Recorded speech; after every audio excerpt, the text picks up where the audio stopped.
اور یہ صرف یورپی یونین اور یوکرائن یہ آمنے سامنے ہے، یا انڈیا پاکستان، چائنا تائیوان بھی ایٹامک میرینز ادھر پہنچی ہوئی ہیں. آرٹک ریجن میں ایٹامک جو پیوٹن نے بھیج دی ہیں، کیوبا میں آلریڈی تھی. تو آپ لوگ پہلی دفعہ یہ کیوں نہیں آبزرو کر پا رہے کہ 23 میں ایٹمی ورڈ اخباروں کی شاہ سرخیوں میں کیوں نہیں تھا؟ سمپل سی بات ہے. ایٹمی ورڈ اس سال کی شاہ سرخیوں میں کیوں ہے؟ ہر اس آپ دوست کے ساتھ لفظ ایٹامک لگ رہا ہے. بے شک وہ چائنا موو کر رہا ہے تائیوان میں، وہ ایٹامک میرین. اچھا جی آرٹک ریجن میں کوئی میرین، تو وہ جی پیوٹن نے جو بھیجی ہے ایٹامک. اچھا جی کیوبا میں بھیجی ہے ایٹامک، امریکہ نے جواب میں بھیجی ایٹامک. تو اس سال یہ خطرہ بھرپور ہونے جا رہا ہے. پلس جو جنگیں تھی وہ اس وجہ سے تھی کہ دیکھیں جو ایک سائیکل ہے نا بلڈ شیڈ کا، وہ بھی آپ دیکھیں کہ ہر 80 ایئرز بعد یہ سائیکل، یہ جو رجیم، یہ سٹیٹس کو نے بدلنا ہوتا ہے. اور اب وہ شاید یہ 2025 وہ سال ہوگا جس میں وہ ممالک، جس پہ میں نے 2024 میں شاید اب اچانک مجھے یاد آیا، میں نے آپ کو عرض کیا تھا کہ وہ ممالک آپ انگیج دیکھیں گے جو ابھی تک انگیج نہیں ہیں، جو ڈسٹینس ہیں. تو آپ کی اسٹیٹمنٹ کے بعد جو محمد بن سلمان نے دی ہے، شاید وہ پچھلے سال کی پریڈکشن ٹھیک ہونے جا رہی ہے، جس میں میں نے کہا تھا کہ آپ دیکھیں گے ترکی کو، دوسرے ممالک کو، وہ بھی اس کا پارٹ بن چکے ہوں گے.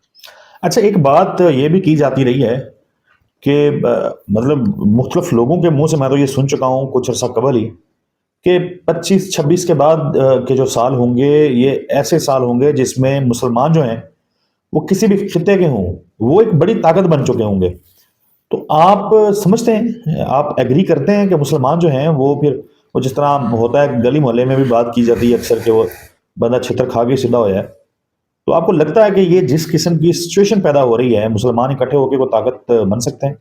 دیکھیں اس میں بڑی کلیئر بات ہے، یا میری جو آبزرویشن ہے وہ بڑی کلیئر ہے کہ لاسٹ ڈیوائن میسج جو ہے وہ صرف اسلام ہے جو ہمارے پاس ہے، جو مسلمانوں کے پاس ہے. بے شک کہ مسلمان شاید اس میسج کے اہل اپنے آپ کو ثابت نہیں کر پائے یا اس پہ پریکٹیکلی عمل نہیں کر پائے، لیکن آخر چیز تو انہی کے پاس ہے، جس کے پاس مطلب سلوشن انہی کے پاس ہے دنیا کو سیدھا کرنے کا، دنیا کو امن سے بھرنے کا، دنیا کو جیسے کہتے ہیں ایک نئی راہ دینے کا. تو وہ آپ کی بات بالکل درست ہے کہ ایک دفعہ تو بھرنا ہے، جو کیا ہے وہ بونا ہے، جو بویا ہے وہ کاٹنا ہے. اور وہ کٹنے کے بعد ہی آپ کو ریلائزیشن شروع ہونی ہے کہ ہم یہ جس طرح سے دیکھ رہے تھے چیزیں یا معاملات یہ ایسے نہیں تھے.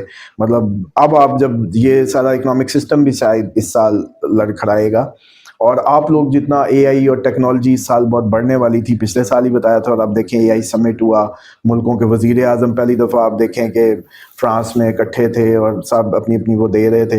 ہونے کیا جا رہا ہے؟ مطلب اس کا مطلب ہے آپ لوگ یا تو ہیومن گروتھ میں ناکام ہوئے، آپ اپنی کیپیبلٹیز، ہیومن کیپیبلٹیز کو بڑھانے میں ناکام ہوئے، تو اسی لیے آپ کو اب روبوٹس چاہیے یا اے آئی چاہیے. دنیا آپ کی، رہنا آپ نے ہے، اور آپ اپنا کام کسی اور کے ذمہ دے رہے ہیں. اس کا مطلب ہے آپ اپنی نااہلی کو مان رہے ہیں. اچھا ہم تھرڈ ورلڈ کو تو چھوڑ دیں، ڈیولپڈ کنٹری بھی اس کا مطلب ہے کہ ہیومن جو سمجھ لیں کہ کیپیبلٹیز ہیں یا ہیومن کی جو گروتھ ہے اس میں ناممکن ہو گئے، کہ ان کو اب رہنا انسان نے ہے اور انتظام روبوٹ کے لیے ہو رہا ہے. تو مجھے یہ لگتا ہے کہ جہاں جابس کو تھریٹ ہے، جہاں پوری مارکیٹ شفٹ ہے، کہیں نہ کہیں انسانیت بھی خطرے میں ہے. اور شاید جو آپ لوگ کبھی تھیوری سنا کرتے تھے کہ ون ورلڈ ون آرڈر، اور وہ یہ چاہتا ہے کہ آبادی کو کم کر دیا جائے، یا ایکسیسو آبادی جو ہے وہ ریسورسز کو کھائے چلے جا رہی ہے، تو دنیا میں یہ ریسورسز ختم ہو رہے ہیں تو انسانیت خطرے میں ہے، تو وہ چاہتے ہیں کہ بیکار انسان کسی جنگوں کی زد میں دے کے ان کو آگے فارغ کیا جائے اور دنیا کو جو ہے نا ایک وہ اس محفوظ جگہ بنایا جائے. تو شاید یہ لگ رہا ہے کہ آپ کیونکہ ریپلیسمنٹ اپنے ہی ہاتھوں سے بناتے چلے جا رہے ہیں، انسان اپنے ہی ہاتھوں سے ٹیکنالوجی پہ ڈیپینڈنٹ ہوتا چلا جا رہا ہے، تو شاید وہ اپنے لیے اس دنیا میں رہنے کی وجہ ختم کرتا جا رہا ہے ٹیکنیکلی. اور میں اپنے ذاتی ایکسپیرینس سے ایز اے ایسٹرالوجر آپ کو بتاؤں کہ میں نے یہ آبزرو کیا ہے کہ کوئی بھی شخص بیمار، کئی لوگ ہوتے ہیں، لیکن جس شخص کو کافی عرصہ آپ دیکھیں نا کہ جاب نہیں کر رہا، فیملی میں بھی کوئی رول پلے نہیں کر رہا، پروڈکٹیو نہیں رہا، وہ جلدی چلا جاتا ہے. وہ بے شک 30 سال کا ہو، وہ بے شک 35 سال کا ہو، آپ کے ینگ کزنز گئے ہوں گے، آپ کے ینگ فیملی ممبرز گئے ہوں گے، اپنے ارد گرد دیکھ لیں.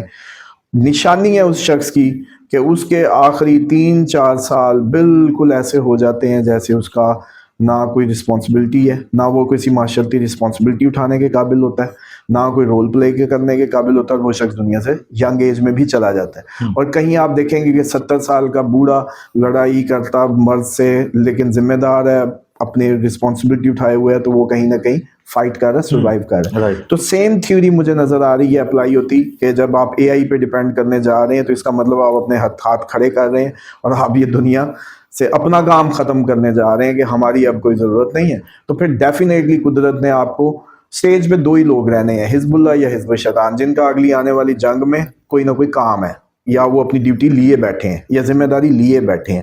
تو اس طریقے سے لگتا یہ ہے کہ یہ وہ ٹائم شروع ہو چکا ہے جس میں سمجھ لیں کہ ایک بہت بڑا انسانی فگر، انسانی المیہ وہ ختم ہونے جا رہا ہے. تو پھر بچے گا کیا؟ اے آئی اور اس سب کے مقابلے میں جو اسلامک آپ دیکھیں کہ ہسٹری، اس میں کیا آپ کو کلندر کی پرواز نہیں ملتی؟ کیا آپ کو قرآن نہیں بتاتا ملکہ بلقیس کے تخت مادہ ٹرانسفارمیشن ہے نا؟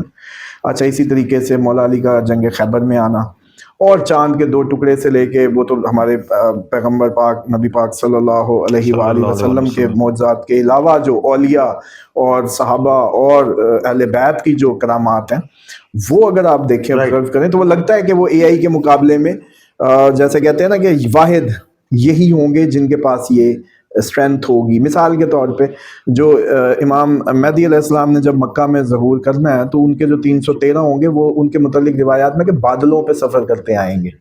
تو آپ لوگ تو اے آئی کے ذریعے مادے ٹرانسمٹ ہوتے یا اس کی ٹیکنالوجی سے امپریس ہوں گے، تو آپ کو امپریس کرنے کے لیے ڈیفینیٹلی جو مقابلے کی قوت ہے اس میں بھی وہ کیپیبلٹی قدرت کی طرف سے دکھائی جانی بڑی ضروری ہوگی. تو یس، یہ کہا جا سکتا ہے کہ یہ مچھلی پتھر چاٹنے والی ہے اور مسلمان ہی ڈیفینیٹلی پوری دنیا میں وہ ہوں گے. اور ٹیکنیکلی مسلمان، کرسچن، یا یہ تو کرسچینٹی تو حضرت عیسیٰ کا بھی ظہور پھر ڈیفینیٹلی ساتھ کنیکٹیڈ ہے، تو عیسائی اور مسلمان تو ایک ہی بات ہو گئی. لیکن اب آپ آ جائیں کہ کیا یہ سارا مسلمان اور یہ سارا عیسائی؟ تو نہیں، اس کا ایک بہت تھوڑا سا طبقہ ہوگا، وہ پریکٹیکل کرسچن، وہ پریکٹیکل مسلم جو کہیں نہ کہیں جڑا ہوا ہے، وہ ڈیفینیٹلی سمجھائے گا. Very clear. اسامہ صاحب، میں ظاہر ناظرین نے بھی اپنے چیزیں اخذ کی ہوں گی آپ کی گفتگو سے. ایک، جس طرح آپ نے کہا کہ مچھلی پتھر چاٹنے والی ہے، دنیا بھر کے مسلمان جو ہیں وہ مسلمان، پریکٹسنگ مسلمان، وہ ایک ہو جائیں گے.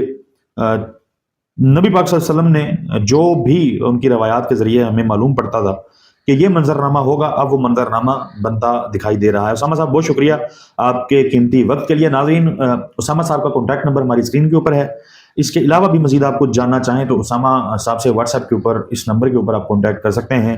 ہمیں دعا میں یاد رکھیے. انشاءاللہ اگلی ویڈیو میں ملاقات ہوگی. تب تک کے لیے اللہ حافظ.